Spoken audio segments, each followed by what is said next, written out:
Yeah, so apparently there's a technology update. Let's see how the... Okay, so my immediate views of the update is... I don't give a fuck. This is... What a nothing burger, dude. Look at all this. I'm not gonna learn this. Look at all this. I'm not bothered. It was good how it was. They buffed Steel Division. This is based 1.4 times upkeep instead of 2 times. Big win, everybody! Maneuver War is back! It's so fucking back! I'm still not gonna play this game, but still, we're so back. I was in a lecture today, and dude, mentioning religion to a religious... What? Mentioning religion to a politics student is like activating a fucking sleeper agent. It's just like, oh yeah, how are you doing today? Christianity, you said what? It's insane. I was talking on Instagram to one of them, and it was just like, yada yada yada. What do you think of... I was just like, what do you think of Christianity? As a absolutely nothing burgerist myself, I have no views because I'm not bothered to think of them. I'm just lazy. And they were like, dude, how could you ask that? Christianity is the most oppressive thing in history, you evil scum. And I was like, dude, I just asked a question. And he was just like, fucking, mate, how could you even bring that up? You evil son of a bitch. And I was like, what have I even done? As a proud atheist, I'm gonna say Christianity is the most oppressive movement that's ever existed in the history of ever. Like, what about the Nazis? They were pretty oppressive. And then he tried to say that Christians were Nazis, and I was like, dude, what the hell is this guy talking about? So I one-upped him. I was like, what do you think of Islam? Oh, the reaction he had. Oh my god, it was like going from bad to worse. I don't really want to play the game. I don't want to play the game. This shit sucks. I'm gonna try and make sense of this. Okay, so it seems like we've got levels. I think there's a 90% chance I cut out everything I just said. You know what? I've got more stories, so I don't even wanna play the game. In the COVID times, in like 2020, or was it 2021? I don't remember. But like New Zealand had massive protests because we were in lockdown so long. We were one of the longest countries in lockdown, and the people hated it. They were protesting. They were going, COVID's evil. They were going, fucking 5G towers are giving our children fucking autism or some shit. And there was massive protests in the capital city. In fact, my twin sister, she couldn't get to school because like her school had to shut down, restrictions but not like full lockdown, so people were going to school at this point.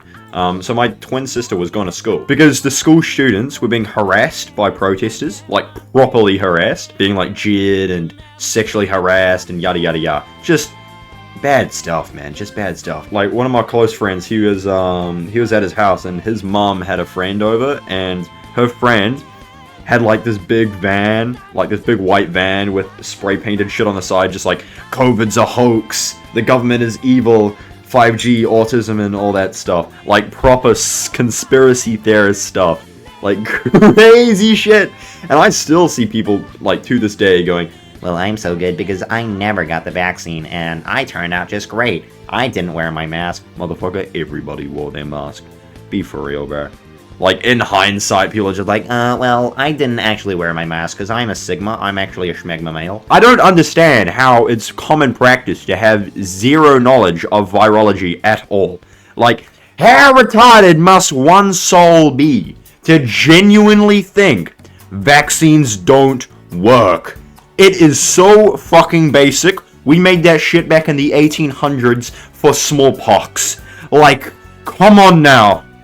These motherfuckers are the type of people to say, oh, we should still use leeches. What? Why? I don't know, dude. And, okay, I'm getting super sidetracked. Anyways, so the big protests, and my mate, who's, I don't know, I think he's a screw loose, but he decided to go just to shits and giggles. He was like, yo, I'm gonna go to the protests on literally the most tense day of the protest. Like, these were proper protests outside the Parliament building. He was like, yo, I'm gonna attend the protest. This is great. And for reference, the protesters were throwing rocks and their own feces at the police. Their own feces. What is this? Mumbai? We're in fucking New Zealand, first world country, middle of the Pacific, not the fucking Ganges. Anyways, he was at the protests, and this was the fateful day when the police shot up the place with rubber bullets. They raided the place, and my friend got shot in the ass by a rubber bullet. What a goober. What an absolute dimwit. He got shot in the ass by a rubber bullet because he was at the protest when it all happened. This was, yeah, I think this was 2021. I'll have to search it up. I kind of forgot. Everything went so quick back then. Dude, post-COVID world is hilarious. Everything happens now. It used to be nothing ever happens, and now everything always happens. We've got Ukraine, Palestine, fucking Pakistan, Sudan, Rwanda. Nobody talks about Rwanda anymore, which is horrendous. I don't know why they stopped talking about that. I think it's Goma. Yeah, I don't know why they stopped talking about Rwanda. Yeah, that's kind of diabolical in my humble opinion. And as of posting this video, Israel's about to do their full invasion into Gaza.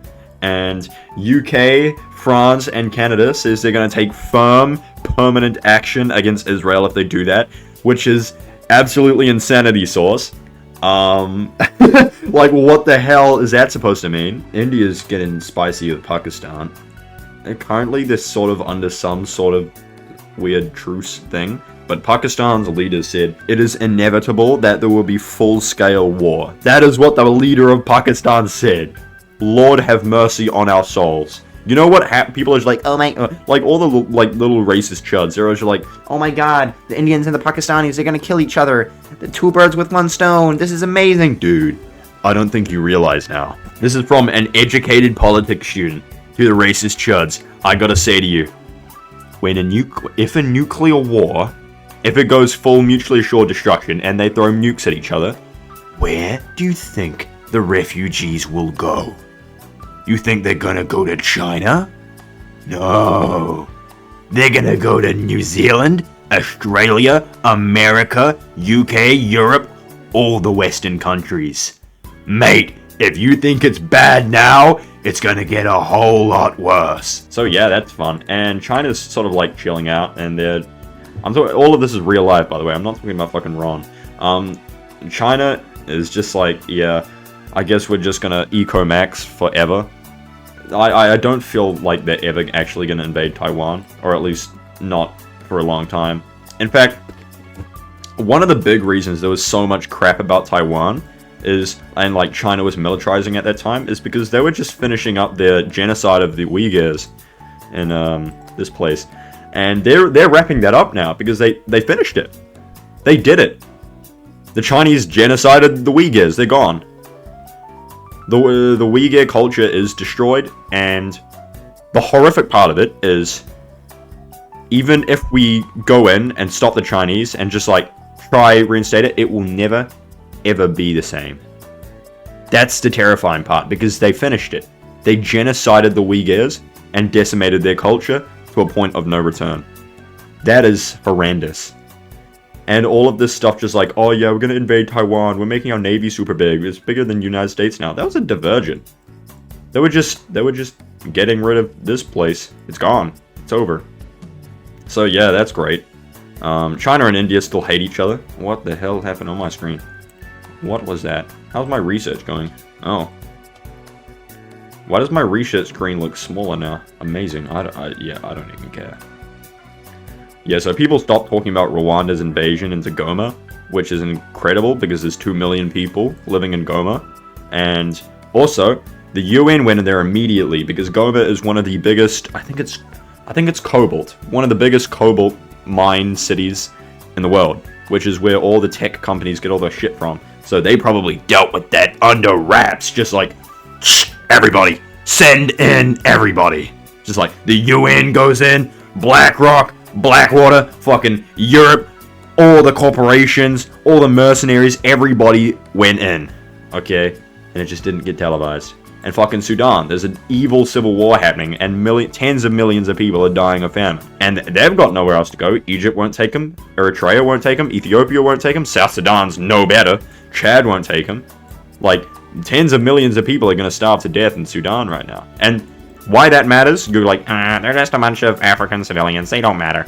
Yeah, why they do matter is because the fucking Red Sea right here! What do you think they do shipping, dumbass? And another thing that's absolutely hilarious is one of the big reasons USA and Israel want Gaza is because it is just a great spot to chuck a canal through. Hubba hubba, they don't have to use the Suez anymore. Like, America has to pay off Egypt to be an American ally. Like, fucking Russia and USA have been in an active bidding war for Egypt for decades, past the Cold War. And they don't want to use the Suez anymore. So they're like, let's build a canal through. And Gaza's always been a bit of a shithole. You know, Israel's always had the power to just go in and fucking annihilate everything. They've done it before. But this time, they can actually do it. And they've got the far right leadership they needed. The proper undying support from America they needed. And if America, well, now that America is going hyper-isolationist, it's just great. Because America doesn't have to worry about pressure from Europe. In fact, we've got, just a few days ago, we had an American ship. I think it was the flagship of the 7th American Fleet, which is like the biggest fleet, I think. And it was just chilling in Wellington. Which is insane, by the way, because USA doesn't have a defense guarantee on New Zealand, because we banned all American Navy ships coming into our ports, because we're just like, okay, our country's completely no nuclear, which you can debate that's not the point. New Zealand's completely no nuclear. So it's like, we don't allow any military ships from America to come in, because they stopped telling us if they had nukes on board, or just like nuclear vessels, nuclear weapons, nuclear anything. So we're just like, no, okay, no more in, because when we ask, you just don't tell us, so you're not allowed here anymore. That's fair enough. And also unrelated, when we were doing nuclear protests in the Pacific, when France was doing their nuclear tests from New Caledonia and Vanuatu, France committed a terrorist attack on a civilian boat in New Zealand called the Rainbow Warrior. That doesn't get talked about. We captured their operatives, and they got handed back to the French government and got let loose. So yeah, New Zealand's sort of been a punching bag in the Pacific, because we don't let people do their shit around here. That's just some stories. That's just a little bit of history that you don't get taught about. That's fine. And why would you? Everyone's got their problems. Everyone gets oppressed by anyone. I don't know. It's a crazy world. So yeah, I think the world between 2025 and 2030 will be very turbulent. I'm just interested to see what type of garbage peace deal gets cooked up in Ukraine, because I can absolutely guarantee that fucking like Russia's gonna demand like Donbass, Donetsk. They're gonna try fully annex Crimea. I mean, some debate they already have, but like it's just gonna be stupid, super stupid. And Ukraine's gonna be like, well, you know, I mean, you've heard it all before about Ukraine. It's like Ukraine's just like, well, USA, we gave up all our nukes in the 90s so you could defend us, as you literally promised. And America's like, well, I don't really remember that. Can you pull up the contract real quick? Oh, there's the contract. That's a fake contract. Come on now. Come on. You gotta wear a suit. How can you be the leader of a state and not wear a suit? Like, this is, I don't know. Yeah, that's sort of like your political, yeah. I don't know what the fuck that was. That's sort of your political check-in by me. Amazing. Stay tuned for next time. Adios.